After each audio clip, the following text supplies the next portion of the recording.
Welcome everybody to this full moon in Aquarius. We are back with another full moon reading for this month's newsletter, and yeah, we are looking at full moon Aquarius energy. This looking at kind of breaking down societal norms, breaking down our own kind of values, really looking at kind of our thoughts, our beliefs, our mindsets. And yeah, so as per usual, as you all know, if you are a regular here, I have pulled our 10 cards for this month. And I will, pardon me, let me have some water before I choke. And yeah, we'll go through all the cards for you guys. So this is a reading for the collective. So it may be a case of there are some things that resonate with you. It may be that it may take more time for you to kind of figure things out and figure where things are resonating and where things aren't resonating. If something doesn't match up with where you are right now, maybe it's something you can kind of dig into in your own time. You can journal about it, see if there is actually anything going on, maybe underneath the surface, that you can kind of connect with this month's reading. But yeah, so quick gulp of water before I choke. Ta-da, there we go. Right, let's get going. So some of the cards this month, we have 4 major arcana cards. So we have the Tower, we have Temperance, the Emperor and the Hierophant. So let's start with the Tower, because this is a card that quite a few people will be a little bit worried about. But to be honest, it can be scary because of what it kind of symbolizes. A lot of breaking down of beliefs, of kind of structures that we've created for ourselves in our, it could be internally, it could be externally, but it does kind of, a bit like the Death card, bring about it quite a big change. So it's the change that often freaks people out more than the card itself. I mean, the card itself, if you're working with the Rider-Waite like I am, is a little terrifying, but I promise it's not as scary as it looks. So we have the Ace of Swords underneath in the present position. We also then have the Tower on top. So this combination is really asking us to take a look at our current ideas about maybe the future. I'm going to say the future because as we go through, you'll start to see how all of that kind of links up. So with the Tower and the Ace of Swords, obviously Ace of Swords is about the opportunity of new ideas, kind of new ways to communicate. How could you change up the ways that you communicate? How could you change your mindsets? You know, all these kind of opportunities to rewild what's going on in the air energy of our lives. So our thought patterns, our beliefs, our communication, all of that area. So we have that Ace of Swords in that present section, but then we have the Tower on top. So it is this breaking down of things that maybe we thought we wanted, or ideas about our life. And I say this because we have this Pentacle cards down here. What kind of plans did we have for the future? What kind of plans do we have for our structure? Maybe it's your values, maybe it's your beliefs. You know, what is it that makes you you? What are your internal structures? And really using that Tower energy to break it down. And we're breaking it down because maybe these ideas and these structures that we've had previously are not going to serve us best as we go forward.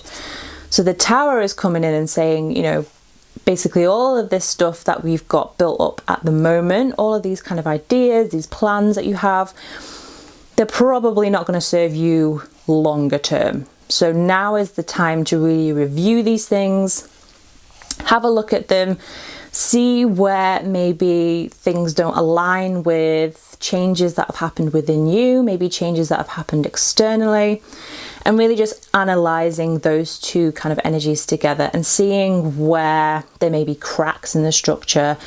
Maybe you need a complete overhaul. Maybe you need to completely break down this kind of internal mindset, these beliefs, these kind of ideas that you have, really breaking them down to the very basic foundational level and having a look at kind of how they're going to serve you in the future, or even if they're serving you now. It may be a case of what you kind of want to achieve doesn't necessarily align with who you are now. It may have aligned with who you were in the past, but now you've kind of grown, you've developed, and it may not match up anymore. So we're kind of having to break those things down so that we can rebuild stronger, with more stability, more longevity. So the reason why I say that it's maybe to do with plans and ideas of the future, how you want your life to look, is because we have this Ace of Pentacles down in the subconscious position, so this foundational position. So underneath that tower, the foundations that we're talking about in the tower, we have this Ace of Pentacles energy. So this opportunity for changes in our material world, changes in our external world. You know, it could be your health, it could be your work, it could be relationships, it could be your home itself. So it may be a case of you have got plans or ideas of how you want your life to look, and subconsciously you kind of know what you need out of life to be happy and to feel fulfilled, but it's not matching up with the ideas, these conscious ideas that you have. So you may be aiming to achieve something that is not aligned with that subconscious need of what do you need from your material world. So really addressing those basic needs. So your home, like food, health, safety, really looking at those things, getting down to the core of it. So when you're doing this kind of work up here with the tower and you're breaking down this Ace of Swords, plans and ideas and all of that, you're really trying to discover the root of those ideas. So it may be a case of you have a goal to, I'm going to make something up now just as an example, you have a goal to live in a particular area of the world, wherever that may be. So in the past, that's always been something that you've aimed for because you think, oh, well, that particular area of the world, I'll be happier because there's more sun, or there's more space, or it's cheaper, or whatever your kind of reasons are for it. But it may be a case of that the reasons you have consciously are not necessarily what you need. So say if you wanted to move to somewhere because it has more space, it's more open, then you kind of have to go, okay, well, what is that space giving me? Is it giving me freedom? Is it giving me the chance to, you know, grow food, keep animals? What is the like basic reason for your conscious reasons? So you're really breaking things down into tiny detail so that you can figure out what the true foundations are that you're kind of getting down to. Because once you can figure that out, then you can start rebuilding from this tower. The dust is settled, we can kind of get to a place where we can see things a lot better, we have a more clarity, and then we're rebuilding from this subconscious need, this Ace of Pentacles area. So that seems like a lot, and we've only gone through 3 cards, but honestly, it'll be fine, I promise. So let's quickly skip over to the past position. So what is it that's kind of brought us to this place?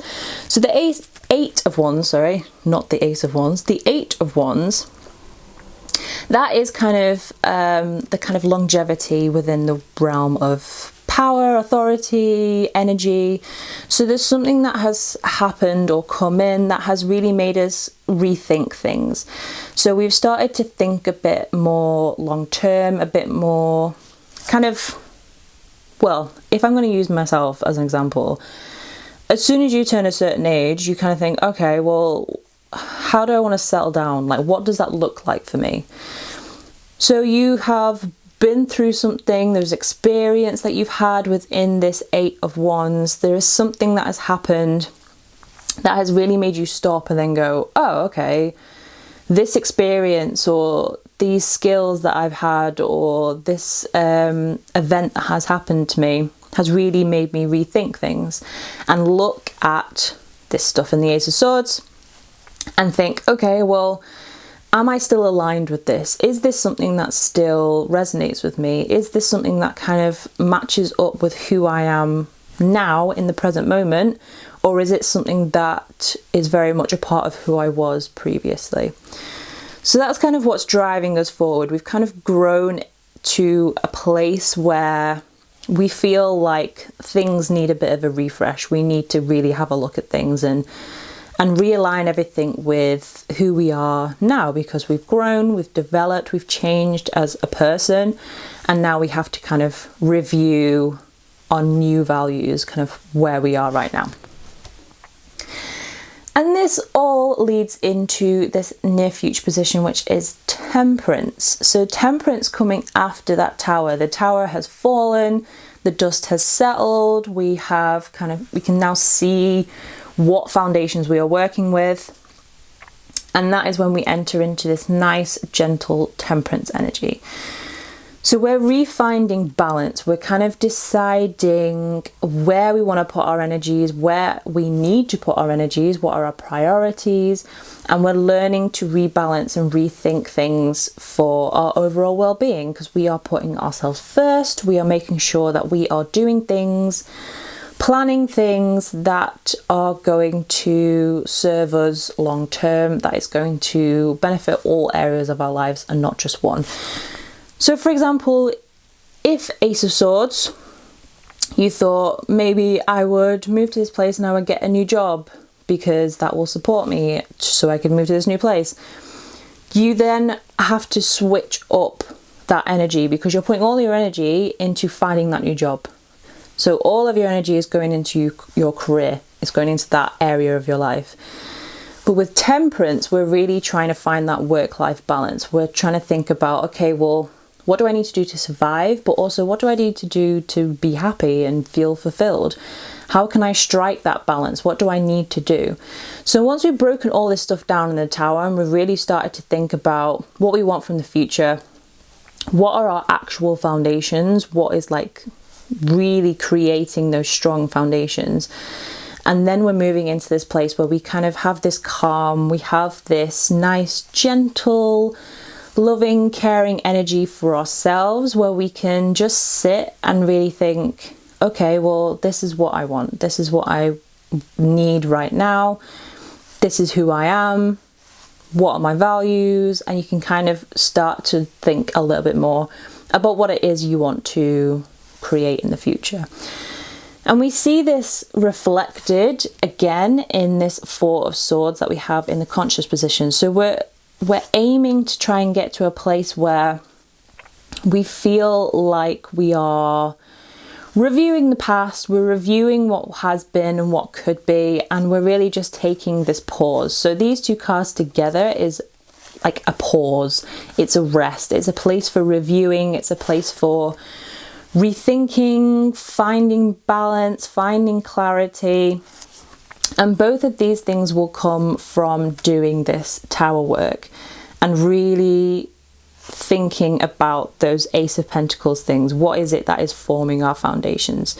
What is it we want to create in the future? So with all of this kind of middle section, it does seem like it's ideas about the future, ideas about what you want your life to look like, and you're breaking those down.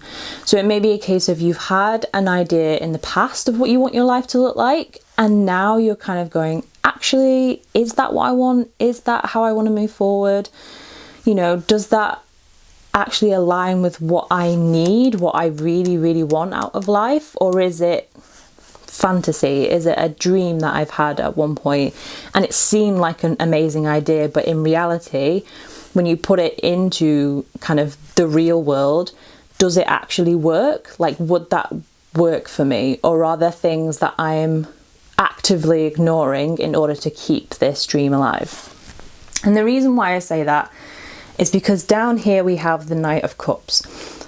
So we have the Knight of Cups in the U position. So this is like the fire of water. He is the Knight of Cups, fire of water. He is very romanticized. He likes to daydream and kind of go for goals, really kind of see what he feels like doing, and he just goes for it.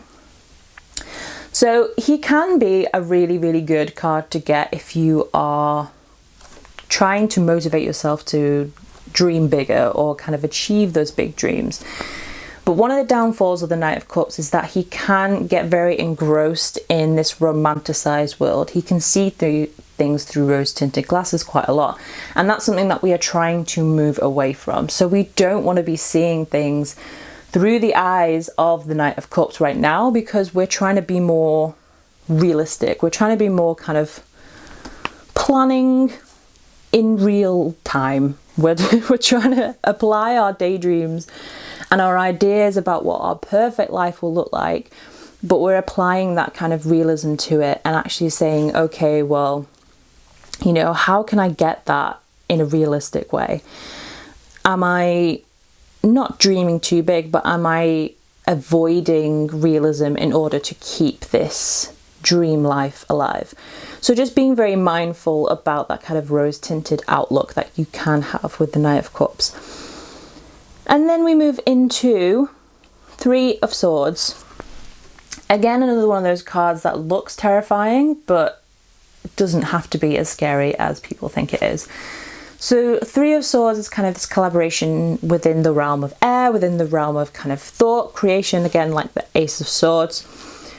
So the Three of Swords in the external position, this is something that is coming in externally, something we don't have a lot of control over, that we have to kind of accept.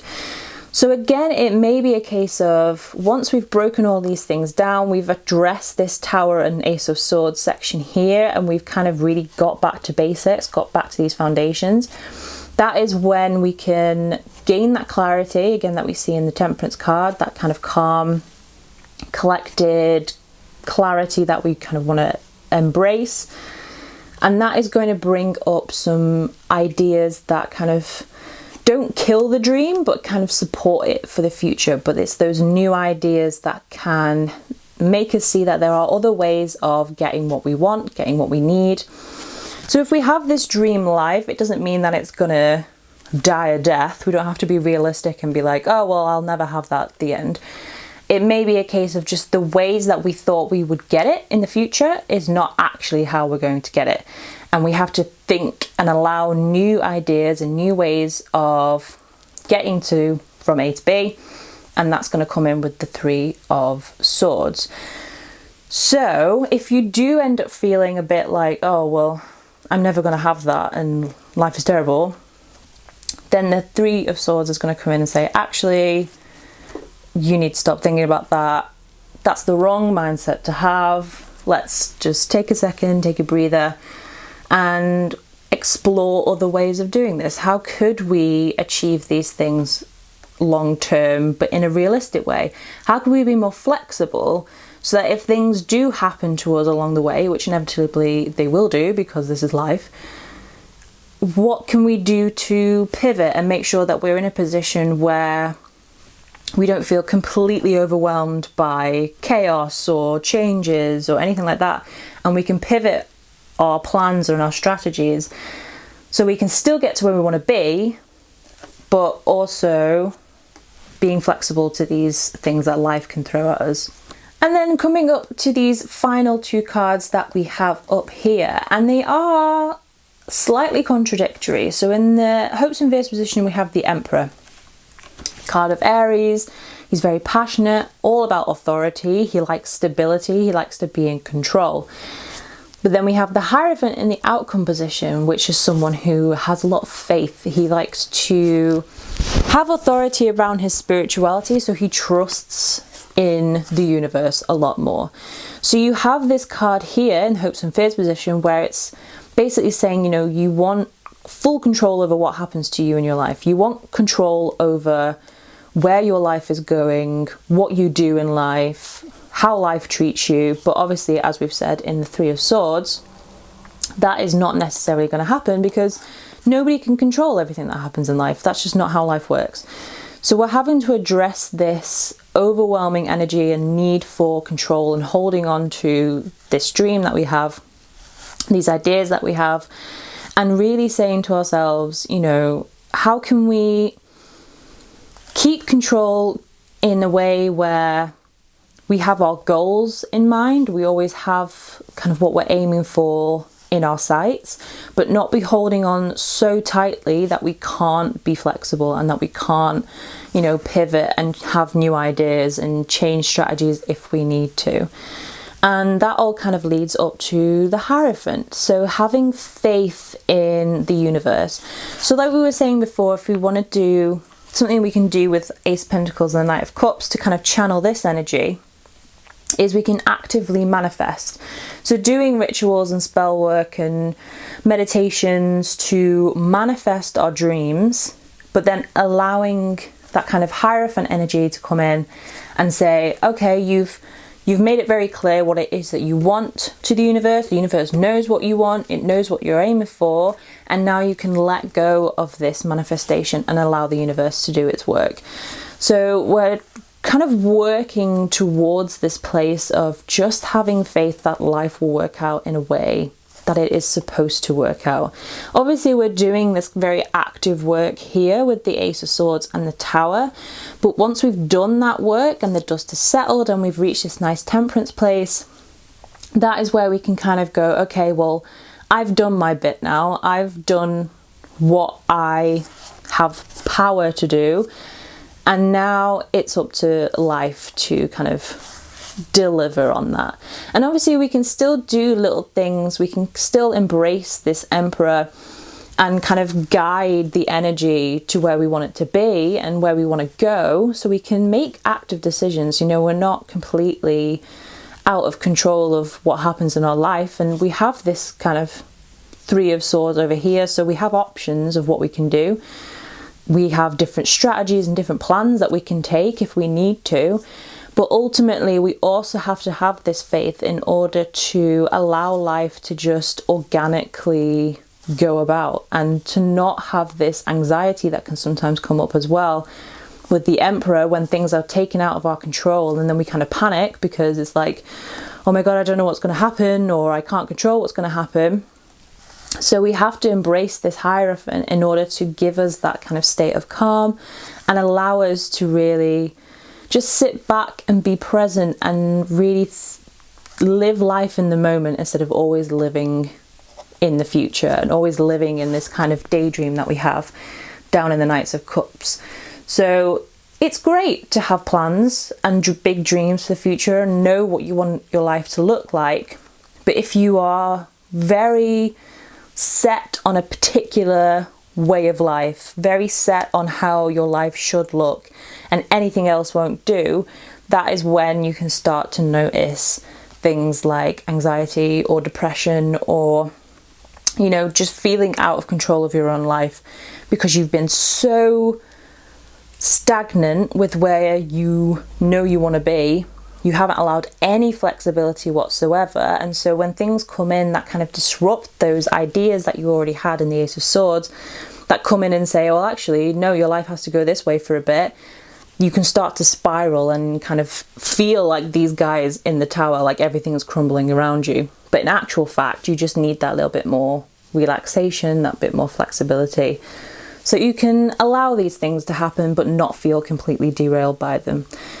So yes, it may seem very intense, and I suppose it is quite intense, and there's a lot of work to do with the Tower and the Ace of Swords, and that's by no means going to be like an overnight thing. It could be that you do this kind of work continuously and you always make sure that you keep on top of it, so that you can always embrace this Temperance and Hierophant energy, and really just keep in mind what your values are as they change, because they inevitably will do.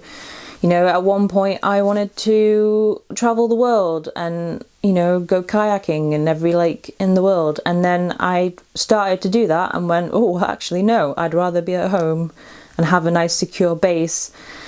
And that came about because I changed as a person. I had experiences, like we said in the Eight of Wands, I had experiences that changed those views for me, that changed those values. So again, really just reviewing your experiences, where you've come from, what you've done, and allowing those to influence and guide you when you're kind of looking at this foundation that we have with the Tower and the Ace of Pentacles. So hopefully that was helpful. If you do have any questions about the reading, always get in touch. I am happy to explain things further. If something in here has really resonated with you and you kind of want to tell me about it and you feel really like fired up about it, then please do. You can always email me or you can get in touch with me on social media. Completely up to you. But yes, that is all for this full moon in Aquarius reading. I hope it was helpful, and I will see you next month for next month's full moon reading. Bye guys.